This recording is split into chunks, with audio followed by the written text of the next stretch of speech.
আচ্ছা, এই অধ্যায়ে আমরা মূলত শিখব হচ্ছে নগদ প্রাপ্তি জাবেদা অথবা নগদ প্রদান জাবেদা, ক্যাশ রিসিভ জার্নাল আর ক্যাশ পেমেন্ট জার্নাল। কেমন? এটা অলরেডি তোমরা করছো। আচ্ছা, এখানে করার জন্য তোমরা কিছু জিনিস জানতে হবে। নিত্য মজুদ আর কালান্তিক মজুদ সম্পর্কে তো আমরা সবাই জানি নাকি? আমরা 9, 10 এবং ইন্টারমিডিয়েটে যে পদ্ধতিটা করতাম, আচ্ছা, আমরা 9, 10 এবং ইন্টারমিডিয়েটে যে পদ্ধতিটা করতাম এটা হচ্ছে নিত্য মজুদ, এই কালান্তিক মজুদ। আর এখন যে পদ্ধতিটা আমরা শিখব, এখন এটা হচ্ছে নিত্য মজুদ। অলরেডি আমরা জাবেদার মধ্যে এটা শিখছি। নিত্য মজুদে কখন মানে ক্রয় সংক্রান্ত কোনো হিসাব লেখা যায় না, এটাকে মজুদ পণ্য লিখতে হয়। আর নিত্য মজুদে এছাড়াও কিছু যে এন্ট্রি আছে, যেমন ধরা হচ্ছে যে বিক্রয়ের ক্ষেত্রে দুইটা জাবেদা হয়। একটা হচ্ছে আগের মতো স্বাভাবিক বিক্রয়ের জন্য, আর একটা হচ্ছে যে বিক্রিত পণ্যের ব্যয়ের জন্য। মনে আছে? আচ্ছা, cost of goods sold debit, merchandise inventory credit. আচ্ছা, এইখানে এখন কথা হচ্ছে ভাইয়া ওই জিনিসটার এখানে কাজ আছে কিনা? এখানেও কাজ আছে। এখন যে তোমাদেরকে এই যে এখানে ভালো করে খেয়াল করো, ক্যাশ রিসিপ্ট জার্নাল মানে নগদ প্রাপ্তি জাবেদার মধ্যে দুইটা ছক আছে। এই ছকটা আমাদের সবারই পরিচিত, ঠিক না? এটা আমরা অলরেডি করে আসছি। নগদ প্রাপ্তি জাবেদার মধ্যে ডেবিট এন্ট্রি দুইটা হয়, নগদ আর বাট্টা। আর বাকি এন্ট্রি হচ্ছে তিনটা হয় ক্রেডিটের। ক্রেডিটের তিনটার মধ্যে দুইটা আমরা ইচ্ছা মতো বসাই, আর এটাকে বিবিধ হিসাবে বসাই দিই আর কি। এটা তো সবারই পরিচিত নাকি? আগে বাংলাতে লিখতে, এখন ইংরেজিতে লিখতেছো আর কি। এটা সবার পরিচিত না? আচ্ছা, আর এই এন্ট্রির মধ্যে মানে যখন দ্বিতীয়টার মধ্যে দেখো তো একটা এন্ট্রি বাড়ছে, কি ওটা?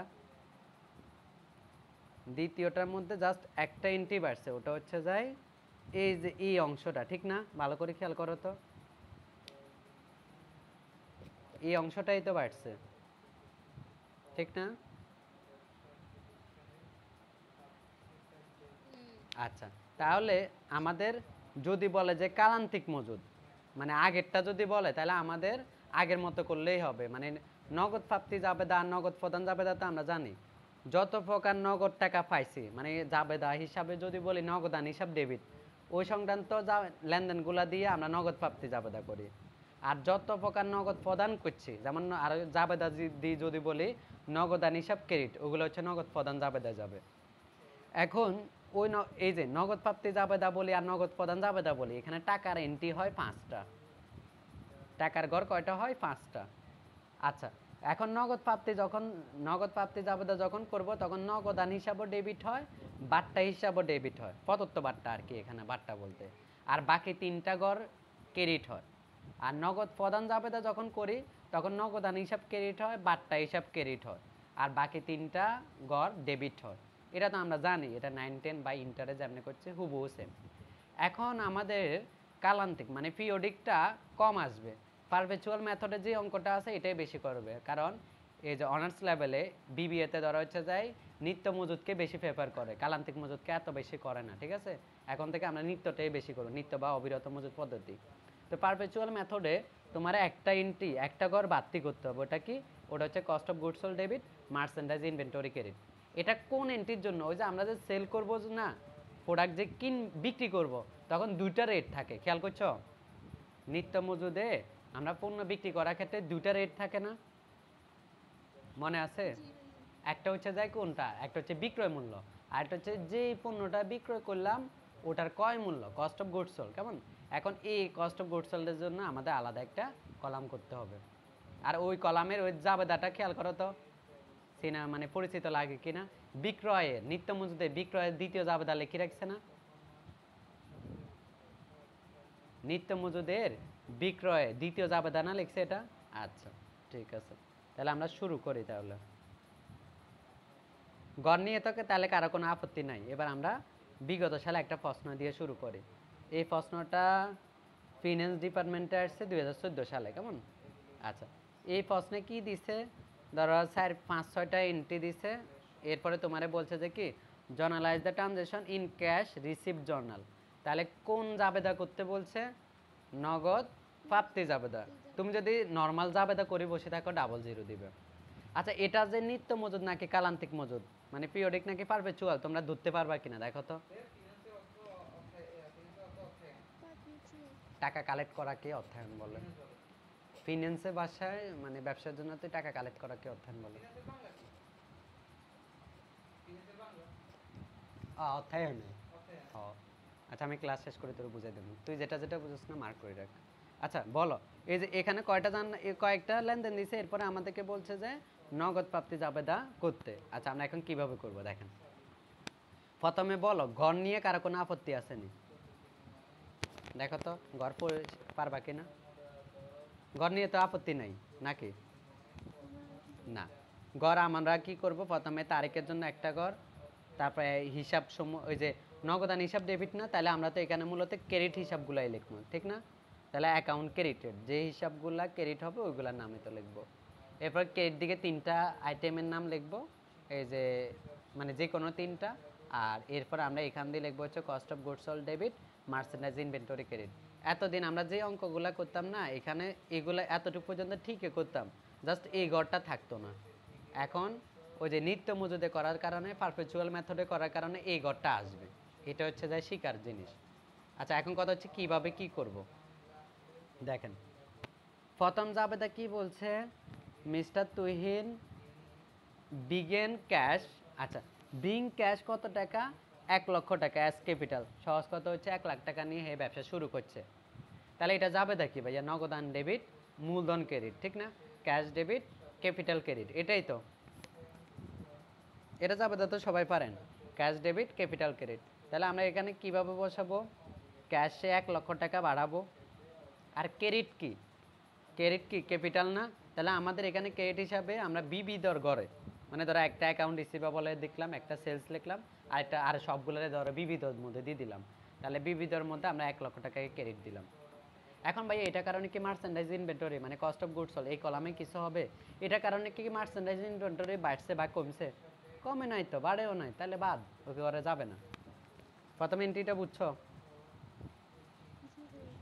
আচ্ছা এবার দ্বিতীয় এন্ট্রিতে আসো।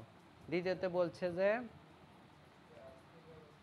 ক্যাশ সেলস মানে হচ্ছে পণ্য বিক্রি করছি অফ মার্চেন্ডাইজ, কত টাকার পণ্য মার্চেন্ডাইজ বিক্রি করি? 30,000 টাকা। আর ওই পণ্যের মানে ব্যয় কত? ওই পণ্যের ব্যয় হচ্ছে 25,000 টাকা। এতটুকু বুঝছো কিনা? তাহলে আমাদের পণ্য হচ্ছে যাই বিক্রি করলাম 30, ওই পণ্যের ক্রয় মূল্য কস্ট অফ গুডস সোল্ড হচ্ছে 25,000 টাকা। তাহলে এটা জাবেদা কিভাবে করব? আমরা যদি 30,000 টাকা বিক্রি করি, আমরা যদি 30,000 টাকা বিক্রি করি তাহলে বলো তো এটা জাবেদা কি হবে? নগদান হিসাব ডেবিট, হ্যাঁ ক্যাশ ডেবিট সেলস ক্রেডিট। তাহলে এই যে ক্যাশ 30,000 টাকা বাড়াইলাম আর সেলসের মধ্যে 30,000 টাকা বাড়াইলাম, তাহলে গেল। কিন্তু ভাইয়া এটার যে কস্ট অফ গুডস সোল্ড আছে এটা কত? 25,000 না? তাহলে আমরা কস্ট অফ গুডস সোল্ডের কলামে 25,000 টাকা লিখবো। বুঝছো? স্যার আরেকটা আসতে পড়ে করি, বুঝছেন এতটুকু? আচ্ছা তারপরে আসো, এটা যদি বুঝেন এবার 3 নং আইটেম দেখো তো। এ স্যাক ফর টাকা কত? 19,500 ইজ রিসিভড, মানে আমরা গ্রহণ করছি। কার থেকে গ্রহণ করছি? Form B. আচ্ছা বি যে আমাদেরকে টাকা দিছে, বলতো বি আমাদের বির কাছে নিচ্ছে, আমরা টাকা পাই, তাহলে বি আমাদের কি পানাদার না? দেনাদার না?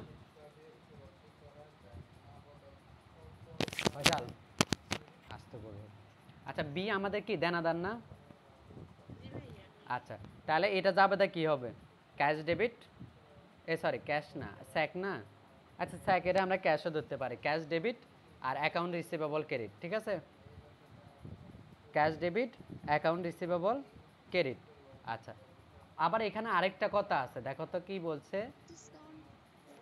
বলছে যে ইন ফুল স্টেটমেন্ট অফ 20,000, এটা এই কথাটা মানে বুঝছো? 20,000 টাকা পূর্ণ নিষ্পত্তিতে 19,500 টাকা পাওয়া গেল। দ্যাট মিনস 500 টাকা কি দিছি আমরা? ওরে ছাড় দিছি, বাট্টা দিছি, ঠিক না? তাহলে এটাকে আমরা কিভাবে লিখব ভালো করে দেখেন।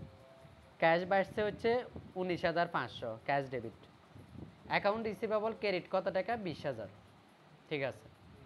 এরপরে আমাদের এই যে 500 টাকা যে কমছে না, ওটা কি? ওটা আমাদের ডিসকাউন্ট না, প্রদত্ত বাট্টা না? এই যে প্রদত্ত বাট্টা, এই যে এই ডিসকাউন্টের মধ্যে আমরা 500 লিখব। তাহলে দুই দিক মিললে এদিকেও 20,000 এদিকেও 20,000 হলো। বুঝছেন এটা? এখানে কিন্তু আবার মার্চেন্ডাইজের কাজ নেই। তারপরে আসো, তারপরে হচ্ছে যাই আমাদের 3 নংয়ে তো শেষ, 4 নংয়ে আসো। এ 4 তো নাই, 10 নংয়ে। 10 তারিখে বলছে যে ক্যাশ সেল মানে নগদে পণ্য অফ মার্চেন্ডাইজ মানে নগদে পণ্য বিক্রি করলাম কত টাকা, 27,000 টাকা। আর এটা ক্রয় মূল্য কস্ট অফ গুডস সোল্ড হচ্ছে 20,000 টাকা।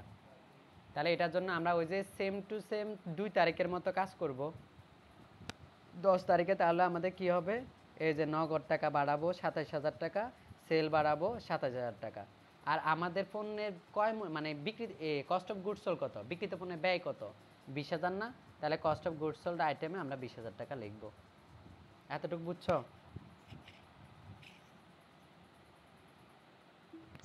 আচ্ছা, 10 তারিখ গেল। এবার হচ্ছে যে কত তারিখ 10-এর পরে ভাইয়া, 20 তারিখ। 20 তারিখে কি বলছে, বলছে যে ক্যাশ রিসিভ মানে নগদ গ্রহণ করলাম, কার থেকে গ্রহণ করলাম, কত গ্রহণ করলাম, 20,000 অন বিল রিসিভেবল। আচ্ছা, বিল রিসিভেবল থেকে আমরা নগদে 20,000 টাকা পাইলাম। তাহলে এই এন্ট্রিটা কিভাবে লিখবো, এই এন্ট্রিটা ভালো করে খেয়াল করেন। এখন আমাদের অ্যাকাউন্ট রিসিভেবলের না ক্রেডিট দিকে কলাম আছে, অন্য কোনো রিসিভেবলে বিল রিসিভেবলে কোনো কলাম আছে নাই তো, নাই। তাহলে আমরা নগদ বাড়াইলাম, এই যে বিল রিসিভেবল বলতে এখানে নোট রিসিভেবলের কথা বলতেছে। তাহলে আমরা নগদের কলামে 20,000 টাকা বাড়াইলাম, এর বিপরীতে নোট রিসিভেবল 20,000 টাকা কমছে না? তাহলে ক্রেডিট হওয়ার কথা নোট রিসিভেবল, কিন্তু ক্রেডিট দিকে তো আমাদের অ্যাকাউন্ট রিসিভেবলের কলাম আছে, সেলসের কলাম আছে। তাহলে আমরা তো এই দুইটা কলামে টাকা বসাতে পারবো না। তাহলে আমরা আদার্স অ্যাকাউন্টে বসাই দিব কত টাকা, 20,000 টাকা। বুঝছেন? মানে নোট রিসিভেবল থেকে তুমি 20,000 টাকা পাইলা, তাহলে এটা যাবে তা কি হবে, নগদান ডেবিট, ক্যাশ ডেবিট। তাহলে ক্যাশ বাড়াইলাম, ডেবিট। আর নোট রিসিভেবল ক্রেডিট। এখন তুমি ক্রেডিট দিকে যে 3টা ঘর আছে, এখানে কি প্রথম 2টা ঘরে নোট রিসিভেবল আছে? নাই। যদি এই নোট রিসিভেবলের কলাম না থাকে তাহলে আদার্স অ্যাকাউন্টে বসাই দিব। মানে অ্যাকাউন্ট রিসিভেবল আর সেলস বাদে যত কলাম আসবে সব আদার্সে বসাই দিব, বিবিধ কলামে আর কি। তাহলে এই বিবিধ কলামে 20,000 টাকা বসাই দিলাম। বুঝছো? আচ্ছা, এরপরে আমাদের 20 তারিখ গেল। এরপরে কত তারিখ, এরপরে হচ্ছে যে 24 তারিখ। 24 তারিখে কি বলছে, এই স্যাক কত টাকা, স্যাক 24,700 টাকা রিসিভ ফ্রম সি। আচ্ছা বলো তো সি কেমনে এমনি আমাদেরকে টাকা দিবে, নিশ্চয় ও আমাদের দেনাদার, সেজন্য এতেও আমাদেরকে টাকা দিচ্ছে। আচ্ছা, ফুল স্টেটমেন্ট অফ কত, 25,000। তাহলে 25,000 টাকা পূর্ণ নিষ্পত্তি দিয়ে 24,700 টাকা পাইছি, বাকি 300 টাকা গেল কই বলো তো, ডিসকাউন্ট দিছে। তাহলে আমরা এখানে ক্যাশ বাড়াবো হচ্ছে যাই 24,700 টাকা, অ্যাকাউন্ট রিসিভেবল কমাবো হচ্ছে যাই 25,000 টাকা, আর বাকি 300 টাকা লিখবো হচ্ছে আমাদের ডিসকাউন্টের মধ্যে। তাহলে এটা কত তারিখ, 24 তারিখ। কেমন? তাহলে আমরা 24 তারিখ দেখি তো কি লিখছে। 24 তারিখে আমরা কি করলাম, ক্যাশ বাড়ালাম হচ্ছে 24,700 টাকা, ডিসকাউন্টের মধ্যে লিখলাম হচ্ছে 300 টাকা, আর অ্যাকাউন্ট রিসিভেবলের মধ্যে লিখলাম হচ্ছে 25,000 টাকা। বুঝছো এতটুকু? আচ্ছা ঠিক আছে। এরপরে আমাদের আর কয়টা এন্ট্রি আছে, আর একটা এন্ট্রি আছে। ওই এন্ট্রিটা কি বলছে, বলছে ক্যাশ রিসিভ নগদ গ্রহণ করলাম কত টাকা, 3,000 টাকা। কিসের পরিবর্তে, ফর ইন্টারেস্ট, মানে আমরা সুদ পাইলাম কত টাকা, 3,000 টাকা। তাহলে এটা আমাদের জন্য এক প্রকার আয়। তাহলে এটা যাবে কি, এটার লেনদেনের প্রভাব কি হবে, ক্যাশ ডেবিট কত টাকা, 3,000 টাকা। আর ইন্টারেস্ট রেভিনিউ তো এটা একটা, ঠিক না? তো ইন্টারেস্ট রেভিনিউ তো কোনো আলাদা কলাম নাই, তাহলে আদার কলামে বসাই দিলাম 3,000 টাকা, আর নাম লিখলাম বিপরীতটা। এতটুকু পর্যন্ত কারো কোনো আপত্তি আছে? আমরা মোট 6-7টা এন্ট্রি আলোচনা করলাম। এরপরে আমাদের সাম করার পালা, যোগ করার পালা। ওরা ফুট নেক্সে, তোমরা সামও লিখতে পারো, ফুটও লিখতে পারো, সমস্যা নেই। এগুলো সবগুলো যোগ করলাম, যোগ করার পর ক্যাশ কত হয়েছে, 2,24,200 টাকা। সেলস ডিসকাউন্ট যোগ করলাম 800 টাকা। এবার আমাদের এই 800 আর 200 যোগ করার পর আমাদের যোগফল হচ্ছে 2,25,000 টাকা। আচ্ছা, এবার ক্রেডিট কলামগুলো যোগ করব। অ্যাকাউন্ট রিসিভেবলের কলামের যোগফল 25, সেলসের কলাম 57, আদার্স অ্যাকাউন্টের কলাম হচ্ছে 1,23,000। টোটাল যোগ করলে 2,25,000। তার মানে আমাদের দুই দিক মিলে গেছে। কিন্তু এটা যদি আমাদেরকে কালান্তিক করতে বলতো আমরা এতটুক করতাম। যেহেতু আমাদেরকে নিত্য মজুদে করতে বলছে, পারপেচুয়াল মেথডে করতে বলছে, তাহলে আমাদের এই যে কস্ট অফ গুডস সোল্ডের আইটেমগুলোকেও যোগ করতে হবে, যোগ করে মিলাইতে হবে। একটু ভালো করে খেয়াল করো, cost of goods sold item শুধুমাত্র সেলসের ক্ষেত্রে হয়েছে, বাকি কোনো ক্ষেত্রে হয় নাই। কেন সেলসের ক্ষেত্রে? মনে আছে সেলসের ক্ষেত্রেই কস্ট অফ গুডস সোল্ডটা কিন্তু আসতো, মানে এই জাবেদাটা কখন করতাম আমরা? সেলসের সময় না করতাম? তাহলে দুইটা সেলস আছে, একটা হচ্ছে 2 তারিখ, একটা হচ্ছে 10 তারিখ। এই জন্য ওই দুইটা সেলসের যে বিক্রিত পণ্যের ব্যয় আছে না, ওই কলামগুলো লিখলাম, যোগ করলাম 25,000 আর 20,000, 45,000 টাকা। বুঝছো? বলো এবার আর কারো কোনো আপত্তি আছে কিনা? এই অধ্যায়ের 20-25টা অঙ্ক করবা, সব একই নিয়ম, একই রুলস, কোনো পার্থক্য নাই। আমি একটা আমার মতো করে বুঝে দিলাম। লাগবে না, আপনি সাম লিখতে পারেন, টোটাল লিখতে পারেন, আপনার ইচ্ছা। ঠিক আছে, আর কার কোনো সমস্যা? বলো, এটাতে আর কারো কোনো আপত্তি আছে না? আর তো কোনো আপত্তি নাই, কেমন? আচ্ছা ঠিক আছে।